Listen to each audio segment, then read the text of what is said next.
José de la Cruz Porfirio Díaz Mori, conocido como Porfirio Díaz, Don Porfi para los cuates, nació en Oaxaca el 15 de septiembre de 1830 y murió en París el 2 de julio de 1915. Ocupó la presidencia por 31 años, siendo este periodo conocido como Porfiriato y por algunos otros como dictadura. Siendo esta la razón por la que el mexicano promedio, o sea, tú y yo, pero más tú, a estar ciscados con la reelección. Sin embargo, hay que preguntarnos, ¿este periodo de dictadura fue realmente tan malo? Analicémoslo.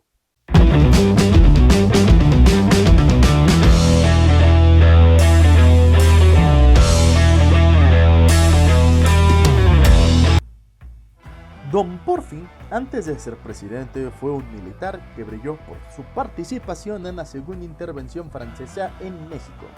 Combatió en la batalla de Puebla, el sitio de Puebla, la batalla de Miahutlán y la batalla de la Carbonera. El 5 de octubre de 1863 es nombrado general de división por Benito Juárez. ¡Grave error, lamidito!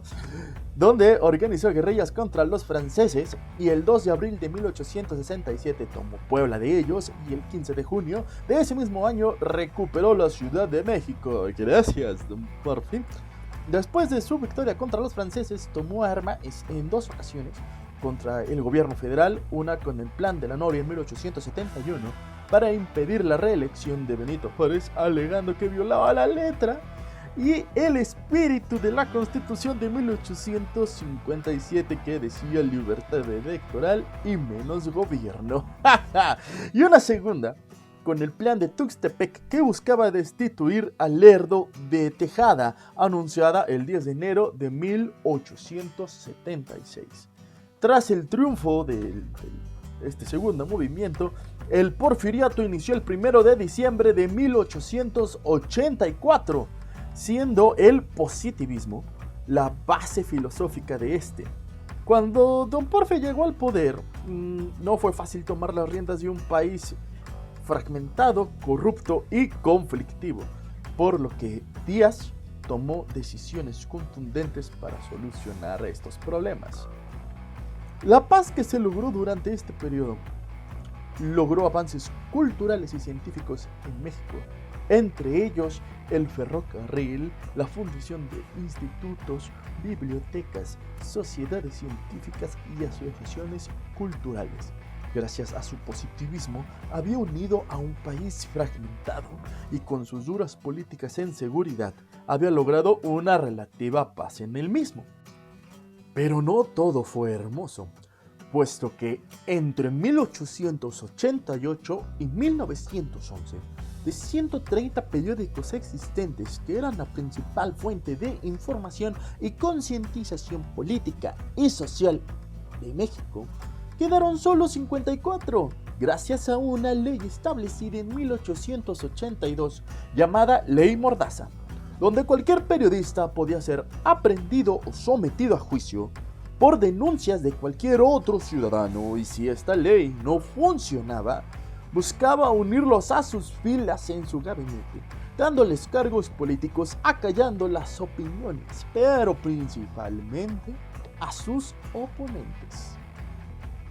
Don Porfi, si bien trajo prosperidad relativa al país, trajo consigo represión y subyugación de la misma sociedad que él decía defender. Vamos a suponer que fue por un bien común, pero pues estas decisiones son las que lo ponen como un dictador en toda regla, pues no respetó el derecho a la libre expresión y esto eclipsó todo lo demás bueno que hizo por el país.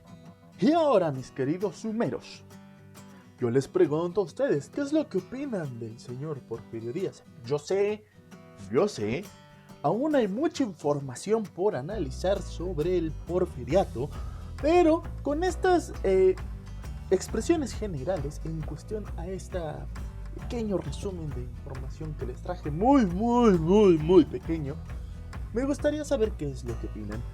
Por supuesto, por su parte, yo voy a compartir mi opinión de ello, y es que si bien Porfirio Díaz empezó un mandato bajo la bandera de héroe, porque después de todo él recuperó a la capital de los franceses,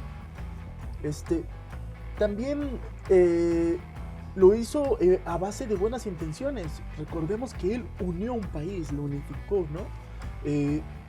Metió progreso, gracias a él teníamos el ferrocarril, se instalaron varias cosas, inclusive lo que viene siendo el Centro de Bellas Artes también fue gracias a él. La verdad es que yo creo que gracias a don Porfirio Díaz se creó un enorme progreso en el país. ¿Cuál fue el problema? Que no quiso salir de ese poder, a pesar de que en algún momento él renunció a su puesto y permitió que otras personas lo tomaran.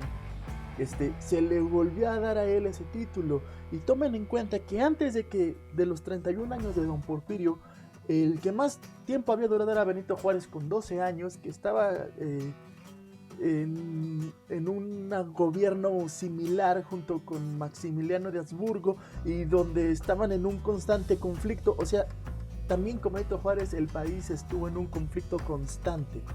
Por supuesto, esa es otra historia para un posible futuro video. Pero queramos o no, el señor Porfirio Díaz, yo creo que no fue un dictador, más bien fue la base del progreso de México y el que nos enseñó que el abuso de la reelección es malo. Pero pues, todo en exceso es malo, señores. No por eso hay que tenerle miedo. La reelección, en mi más sincera opinión, es necesaria para que se le dé una continuidad a los proyectos. Ya no estamos en los 1800, ni en los 1910, como para estar teniendo miedo de que vaya a haber un golpe de estado, así como nos lo quieren pintar en la modernidad. Pero bueno, recuerden, números, recuerden dejar acá abajo su comentario sobre qué es lo que opinan sobre este tema. Y si a este video les gustó, les pido que por favor me apoyen con un me gusta, que se suscriban y activen la hermosa campanita. Sí, señor. Y bueno, de ustedes se despide el excelente, guapo y magnérrimo Lucius Wolf. Hasta luego, humeros.